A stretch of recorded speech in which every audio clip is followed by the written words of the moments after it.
पुणे जिल्ह्यातील बारामतीतील मोरगाव रस्त्यावरील महात्मा फुले चौकात सकाळी 11:30च्या दरम्यान भीषण अपघात झाला। या अपघातात वडील आणि त्यांच्या 2 चिमुकल्या मुलींसह 3 जणांचा दुर्दैवी मृत्यू झाला। एका डंपरला गाडी धडकून गाडी चाकाखाली गेल्याने 3ही जण चेंगरले गेले।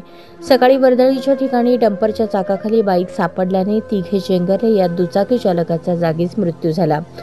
या डंपरखाली बाईक चिरडली आणि अपघात झाला। घटनेत ओंकार आचार्य, मूळ राहणार सणसर, तालुका इंदापूर, सध्या राहणार मोरगाव रोड, बारामती यांचा जागीच मृत्यू झाला। ओंकार यांच्या बाईकवर 2 मुली होत्या। यामध्ये 4 वर्षांची मधुरा आणि 10 वर्षांची सई दोघीही गंभीर जखमी झाल्या। मात्र दवाखान्यात उपचारासाठी पोहोचण्यापूर्वीच त्यांचाही मृत्यू झाला। एकाच कुटुंबातील 3ही जण एकाच अपघातात गेल्याने हळहळ व्यक्त केली जात आहे। दरम्यान पोलिसांनी डंपर चालकाला ताब्यात घेत तपास सुरू केला आहे।